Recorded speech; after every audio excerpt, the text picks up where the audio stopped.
Hey, what's up, world, and welcome to Take One Reviews, where I'll be reviewing two movies this time. First one is Respect, and the other one is Flag Day. So first off, let's go ahead and jump into Respect. Now, Respect is a biopic on Aretha Franklin's life, and it literally gave me a lot that I didn't know about the singer. Though I never followed her music career, I still knew that she was around, and I knew a lot of the hits that she made. And so I was real curious to see what can I learn from this singer's life. And it stars Jennifer Hudson, who portrays Aretha Franklin. Now, I came out really liking this movie. I mean, of course, there are some good and bad things about it. Now, it does feel rushed in the beginning, and it jumps around until it reaches the point where it slows down. And when it does that, it feels like it doesn't have time to let the emotional parts sink in, but it does in a lot of the parts. And just phenomenal acting across the board. From Marlon Wayans to Forest Whitaker to Mark Maron, and of course, Jennifer Hudson, who is great as Aretha and does awesome in the sweet, kind of innocent role. And Hudson does a great job with conveying whatever emotion the situation is calling for her to do. Rather being submissive and innocent and not really having a voice of her own, to finding her voice, her confidence, and becoming a strong black woman in a society heavily run by men within the time that she's coming up in. And I love the progression of Aretha throughout her life as she finds her strength through all the people and all the situations that she's going through. But the film does tackle the bad parts of her life. From youth to adulthood, which is referred to in the movie as her demons. The film looks great. The costume design is dope. But I hope that this ain't really giving away too much, because I went into this movie not knowing too much about Aretha and her life. But it is a certain thing that happens to her mother that it doesn't really explain too much. It just kind of touches on it a little bit,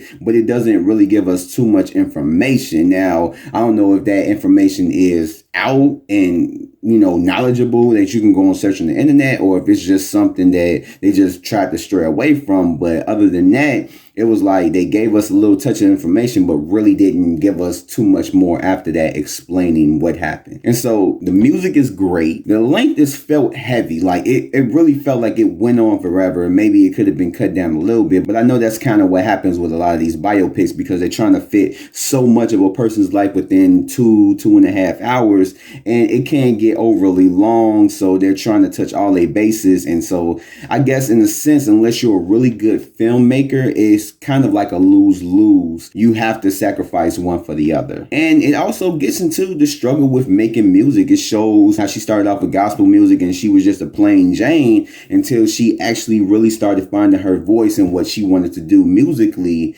and just creatively. And that's when everything started coming together, and she started to find, who she is through her music. And it does tackle race, not real heavy, but kind of subtly at times. It doesn't really get heavy into it, but it does tackle it. And it gets into something that I never knew about Aretha. It goes through the abuse of her as a child as well as an adult, and how she just constantly keeps getting followed by that, I guess you could call demons, all the way to adulthood, and just constantly just trying to shake them, and how hard it is for her to do it, even though she was, in a sense, larger than life. And I did briefly talk about the actors. Forest Whitaker, I'm just really starting to pay attention to his acting. He is phenomenal. He is phenomenal in his role. He comes across likable, but across, really hateable. I like how they really did that balance, and they made it kind of like that, depending on the situation and what's going on. And Marlon Wayans does a great job in this dramatic role. Like, he makes you despise him in the role, and it just makes you look at him differently, which to me shows how good of an actor he is and how good he is in his performance. And you go through this movie seeing that, like, yeah, even though we remember her for all this music and all these good things that she has done, but a lot of times with people like that, even though they are incredible in what they do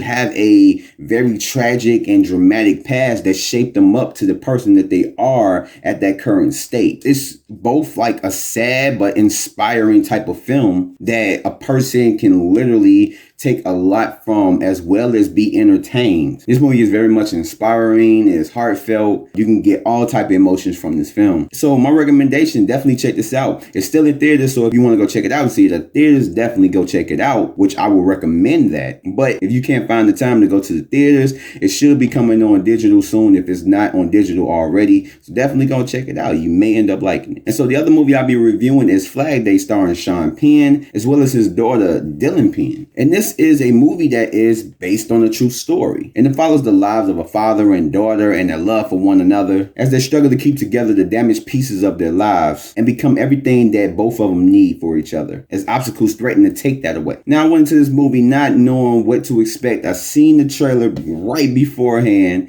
and I'm thinking like, okay, maybe, it's a little decent film to go check out, and I didn't realize how much I would really enjoy this film. And so just to start off, the relationship between the daughter and the father is just beautiful. There's no other name that I could come up with. And just the love that they have for each other is one of those things that every family will want to have. It's just the love that they have for each other is truly unconditional. And it is definitely the driving force of the whole film. And there is phenomenal acting from Sean and Dylan Penn. But of course, Sean dominates the screen when he is on it. And even though the focus is on Dylan's portrayal of Jennifer, Sean just brings this undeniable charisma with his role that is crazy and makes the portrayal of John just an enjoyable and likable person. But Dylan is no dismissal though. She performs extremely well against her father and came out herself as a shining star in the film. And it doesn't stray away from the bad and everything that Jennifer encounters in her life to just searching for that love that she can't seem to hold on to for very long. And of course, this is one of those movies where the title doesn't make sense until you actually start watching the film, and then that's when everything comes to effect. But not really too much in a major way. It does explain in the film why this film is called Flag Day, but it's not anything truly major to the plot. This is a movie that will stick with you afterwards, as well as it's a story that will have you heavily invested within these people in their story and rooting for them all the way for a victory that could possibly be obtained. It's emotionally heavy and driven, heartfelt and heartwarming, well acted and well directed from Sean Penn himself. And there's a lot of enjoyment to be had with this film. And so for my recommendation, just like Respect,